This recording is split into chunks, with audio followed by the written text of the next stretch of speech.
Les infections de la peau d'origine bactérienne représentent une pathologie courante.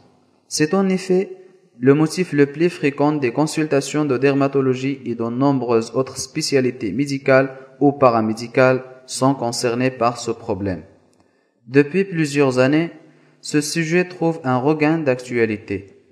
En effet, on constate l'émergence de bactéries de plus en plus virulentes et surtout l'apparition de syndromes d'immunodéficience chez un nombre croissant de malades. Les grippés et surtout les malades de sida sont des exemples qui illustrent la gravité potentielle de ces infections à point de départ cutané. En dehors de ce contexte particulier, les infections cutanées bactériennes sont importantes à connaître, car bien souvent bénignes au début, elles peuvent s'aggraver rapidement si elles ne sont pas reconnues et traitées. Comment reconnaître les lésions où il y a une région bactérienne? Dans quelle situation penser à une infection? Quelle conduite pratique et quel traitement adopter sont les points principaux qui seront développés. Avant de commencer, rappelons quelques notions sur la peau et sur son micro-environnement. La peau, et plus précisément l'épiderme, est normalement colonisée par une flore bactérienne non pathogène. Chez les porteurs sains, certaines bactéries pathogènes, en particulier le staphylocoque doré, peuvent coloniser la peau sans s'accompagner de lésions cliniques. Le follicule pileux correspond au gîte habituel de cette population microbienne. L'effraction de la barrière cutanée est le principal facteur favorisant l'infection. Un ulcère, une plaie vont permettre l'entrée dans l'organisme, la multiplication et la diffusion du germe. D'autres facteurs locaux ou généraux favorisent ces infections existent. Une toilette trop rare, les ongles sales, le manque d'hygiène favorise le développement des bactéries. Certains médicaments favorisent le développement des bactéries pathogènes. C'est le cas des anti-inflammatoires non stéroïdiennes ou des corticoïdes. Enfin, des facteurs généraux jouent un rôle important. La malnutrition, l'éthylisme, le diabète, un déficit immunitaire sont autant de facteurs favorisant l'infection bactérienne. Devant quelles lésions penser à une infection? Parmi les lésions élémentaires qui permettent de suspecter l'infection cutanée, 3 lésions sont plus évocatrices: l'érythème, la bulle et la pustule. L'érythème est une lésion élémentaire qui participe très constamment au signe de l'infection cutanée. Cet érythème témoigne du déclenchement de la réaction inflammatoire. Au cours des infections cutanées, l'érythème prend volontiers un aspect rouge vif localisé près de la porte d'entrée de l'infection ou sur la zone infectée.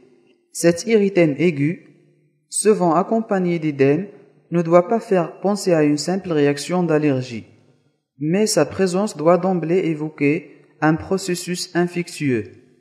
Parfois, l'érythème est limité aux pourtours d'une lésion bulleuse ou pustuleuse. La bulle et la pustule correspondent toutes les deux à un soulèvement de l'épiderme par une collection liquidienne. Pour une bulle, la collection liquidienne n'est purulente d'emblée.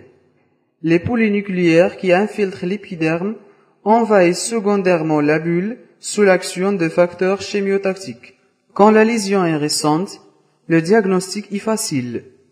Une lésion bulleuse d'apparition récente doit avant tout évoquer une origine septique. Chez l'enfant, l'impétigo est l'exemple le plus caractéristique. C'est une dermatose bulleuse, due à un staphylocoque doré ou à un streptocoque. Ici, la bulle est tendue, puis flasque, contenant un liquide louche. La lésion est épidermique, ce qui explique la fragilité de la bulle, qui va rapidement se déchirer. L'impétigo prédomine au visage, autour du nez et de la bouche, parfois sur le cuir chevelu, sur les membres, sur le siège. Cette dernière forme, due au staphylocoque doré, touche essentiellement les nourrissons. Chez l'adulte, en revanche, la fréquence de l'impétigo bulleux est moindre. C'est plus souvent la surinfection d'une dermatose préexistante prurigineuse. Ici, une gale qui est à l'origine de l'impétigo. Il faut savoir reconnaître une ancienne bulle sur les éléments moins caractéristiques. Des érosions superficielles, des crottes jaunâtres dont on peut affirmer la nature postbulleuse à leur forme arrondie et au découlement périphérique. Il faut savoir qu'un grand nombre de maladies peuvent donner des lésions bulleuses. Afin de les identifier, il est nécessaire de connaître la date d'apparition des lésions en opposant les bulles d'apparition aiguë des lésions bulleuses chroniques ou récidivantes. Parmi les bulles d'apparition aiguë, en particulier chez l'enfant, il faudra d'abord éliminer une origine externe. Une piqûre d'insecte entourée d'une infiltration édémateuse, une brûlure dont l'origine externe n'est pas toujours avouée, un agent chimique tel qu'un halogénie. Certaines éruptions bulleuses sont récidivantes et doivent alors faire évoquer les diagnostics plus rares. Chez l'adulte, il existe des dermatoses auto-immunes liées à la présence d'anticorps dirigés contre certains constituants de l'épiderme. Ils entraînent des lésions bulleuses récidivantes plus ou moins prurigineuses. La pemphigoïde correspond à une bullose sous-épidermique liée à la présence d'anticorps antimembrane basale. Le pemphigus est une infection rare où les anticorps sont dirigés contre le ciment intercellulaire de l'épiderme, entraînant des décollements plus superficiels.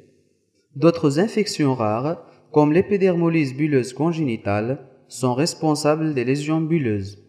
Leur diagnostic nécessite le recours spécialiste. Ainsi, la présence d'une ou plusieurs lésions bulleuses doit en premier lieu faire penser à l'impétigo, surtout chez l'enfant. Il faut cependant éliminer les diagnostics différentiels suivants.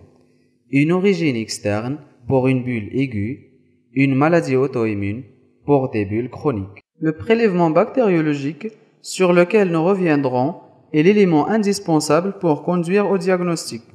La pustule se différencie de la bulle par son contenu qui est purulent d'emblée. Elle correspond habituellement à une collection de polynucléaires en voie de lyse et à des cellules malpighiennes nécrotiques. Au cours des infections cutanées, les pustules ont la plupart du temps une origine folliculaire. Il peut s'agir d'une infection limitée à l'ostium folliculaire, on parle alors de folliculite superficielle.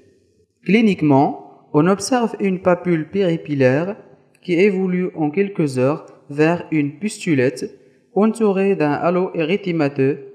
Elle va guérir spontanément. Parfois, l'infection du follicule s'étend à la cheminée du poil. C'est la folliculite profonde. Au niveau de la barbe, la folliculite correspond au sécosis. Au niveau du follicule ciliaire, la folliculite correspond à l'orgelet. Enfin, l'infection peut être suivie d'une nécrose de l'appareil pilosébacé. C'est le furoncle. Tout débute alors comme une folliculite profonde, puis apparaît une zone nécrotique jaunâtre, le borbillon. Celui-ci s'évacuera spontanément ou à l'aide d'une pince au bout de quelques jours. Dans ce cas, la guérison s'accompagne d'une cicatrice. L'anthrax correspond à un conglomérat de plusieurs follicules. Il réalise une tuméfaction purulente, rouge et douloureuse, surmontée de plusieurs pustules. Cependant, les bactéries ne sont pas la seule cause de pustules folliculaires. D'autres micro-organismes peuvent aussi infecter la peau. Le prélèvement est alors essentiel pour le diagnostic.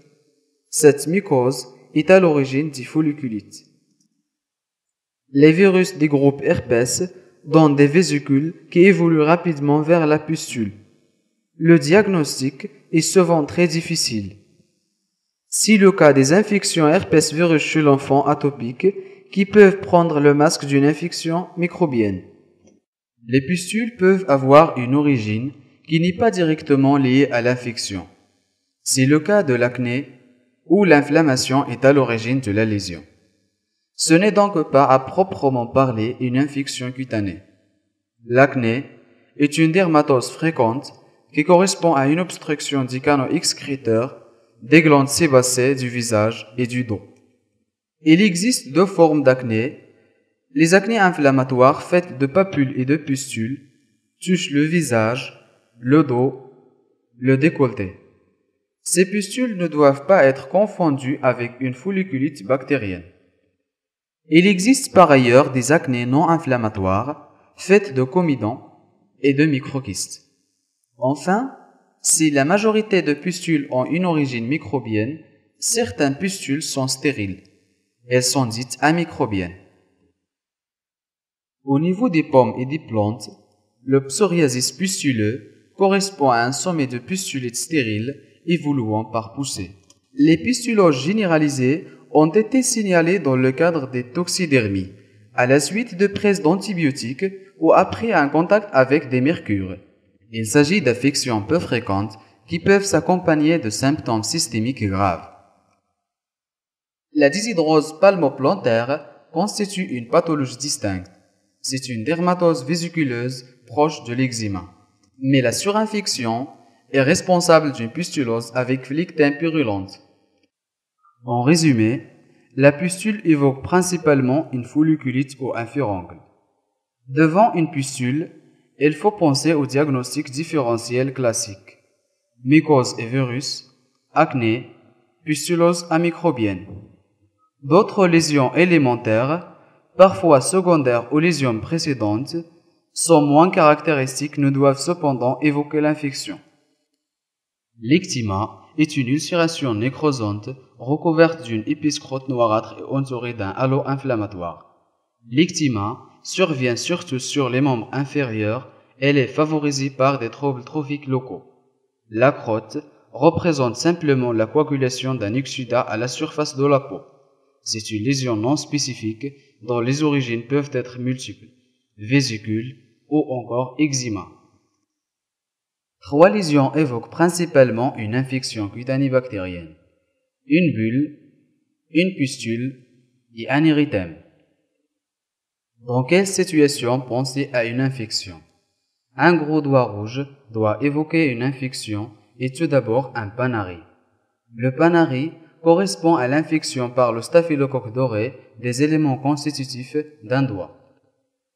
Après inoculation du germe à travers la peau à l'occasion d'une blessure ou d'un banal périolexis, on observe l'apparition d'une tuméfaction rouge vif, étendue, chaude et très douloureuse au niveau du doigt. La fièvre est fréquemment associée. En quelques jours, la lésion se collecte. La suppuration peut être superficielle. On observe alors une phlectène purulente. Mais le panari peut s'étendre en profondeur.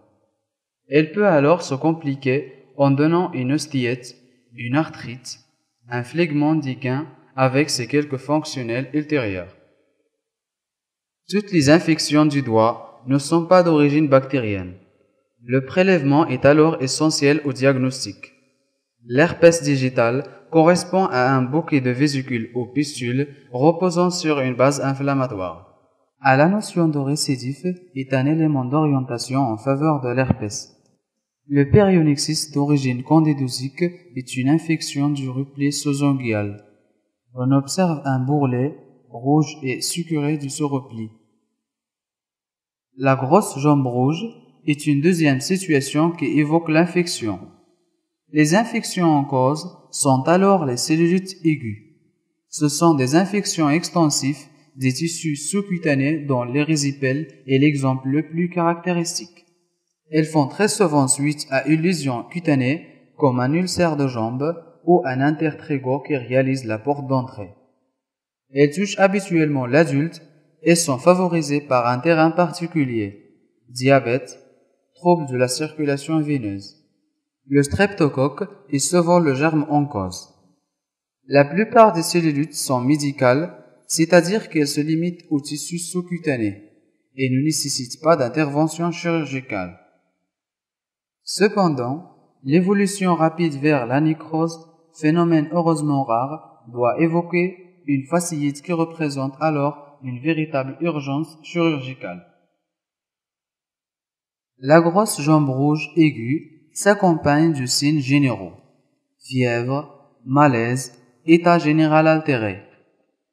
Les résipelles se caractérisent par un placard inflammatoire, chaud et rouge luisant, avec une bordure en léger relief qui réalise le bourrelet périphérique. Le tableau clinique peut être plus ou moins évident. Un purpura, des bulles, des nécroses peuvent être observées en particulier à la suite de la prise d'anti-inflammatoires non stéroïdiennes. À l'inverse, les symptômes peuvent être beaucoup plus discrets. Les résipelles peuvent s'accompagner de lymphangite. On observe alors un cordon rouge douloureux, témoin de l'infection lymphatique, allant de la porte d'entrée vers le ganglion de drainage.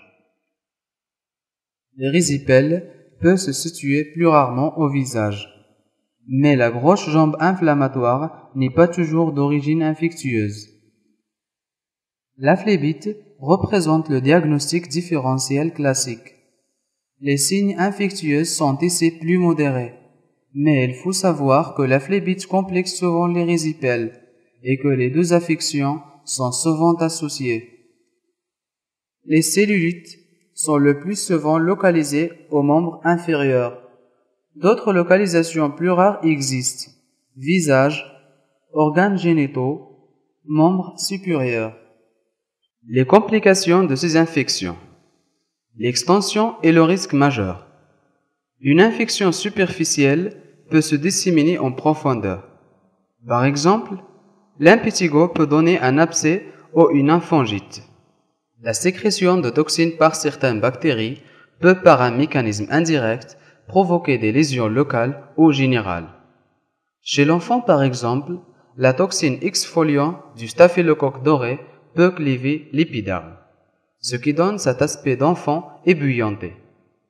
Le toxic shock syndrome a été décrit tout d'abord chez les jeunes femmes utilisant des protections périodiques.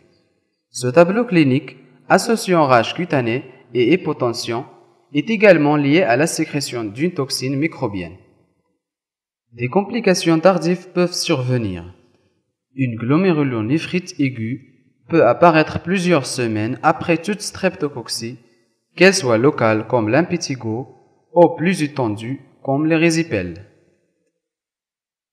Quelle est la place de la bactériologie? Le prélèvement bactériologique non seulement authentifie le diagnostic clinique, mais permet aussi de préciser le type de la sensibilité du germe, ce qui présente une application directe sur le traitement. Quand faut-il prélever? Il faut prélever devant une lésion évocatrice fermée, que ce soit une pustule, une vésicule ou une bulle.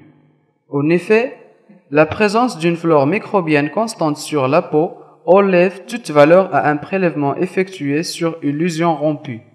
Dans ces conditions, un prélèvement sur un ulcère ou une crotte n'a la plupart du temps aucune valeur. Le prélèvement se fait dans des conditions d'asepsie draconienne. On choisit une lésion fermée et on désinfecte le pourtour. Puis, après fraction de l'épiderme, on aspire le contenu de la lésion liquidienne à l'aide d'une pipette stérile. Le prélèvement est ensuite rapidement adressé au laboratoire. En pratique, le diagnostic clinique est généralement suffisant. Le prélèvement n'est utile que chez le nourrisson ou en cas de doute diagnostique. Lors d'une cellulite, il est utile de prélever au niveau de la porte d'entrée s'il existe. En effet, le prélèvement est simple et permet de retrouver assez fréquemment le germe en cause. Ces prélèvements permettent de confirmer le diagnostic clinique et de traiter de manière adaptée le malade. Quel traitement adopter? La prévention est essentielle. Celui-ci se fait à différents niveaux. L'hygiène et l'utilisation du savon permettent de limiter la prolifération bactérienne. Enfin, devant toutes les fractions cutanées minimes, qu'elles soient traumatiques comme une piqûre de rosier ou médicales comme un pied d'athlète, le recours à une antiseptique locale est obligatoire. Quel traitement utiliser? Les antiseptiques ont un rôle primordial dans la prévention. Leur nombre important comme leur efficacité variable oblige un choix rationnel. Efficacité et tolérance constituent les critères de choix majeurs d'un antiseptique. Les antibiotiques locaux constituent une bonne aide thérapeutique, en particulier sur les crottes, les ulcérations ou encore pour éradiquer les staphylocoques dorés des gîtes microbiennes. Une fois l'infection déclarée, le traitement est local, général, voire chirurgical. Si l'infection est superficielle ou limitée, un traitement local suffit. Il fait appel aux anti-infections locaux. Dans les infections plus profondes, l'antibiothérapie générale est systématique. Les infections sont dues soit à un streptocoque, soit au staphylocoque doré. En première intervention, on choisit selon l'infection suspectée une pénicilline du groupe G, un macrolide ou un antistaphylocoque plus spécifique. La chirurgie est rarement nécessaire, mais s'avère parfois indispensable d'emblée devant une évolution nécrosante majeure comme une cellulite nécrosante ou en cas d'absédation. En conclusion, le diagnostic d'infection bactérienne est facile quand il s'accompagne de signes inflammatoires évidents. L'infection bactérienne survient parfois d'emblée, mais elle peut compliquer l'infection dermatologique sous-jacente, on parle alors de surinfection. Grâce aux antibiotiques, la plupart des infections peuvent être aujourd'hui facilement traitées. Cependant, leur utilisation trop systématique fait apparaître des germes multirésistants. Devant une infection cutanée, il convient donc d'utiliser des traitements adaptés au tableau clinique. Les cellulites infectieuses doivent bénéficier d'une antibiothérapie systémique précoce et prolongée, à l'opposé des infections superficielles comme les folliculites pouvant être traitées localement. Dans tous les cas, il ne faut jamais sous-estimer la gravité potentielle d'une infection cutanée, si minime ne soit-elle. La moindre effraction à la surface de la peau représente une porte d'entrée de nombreux germes qui nous entourent.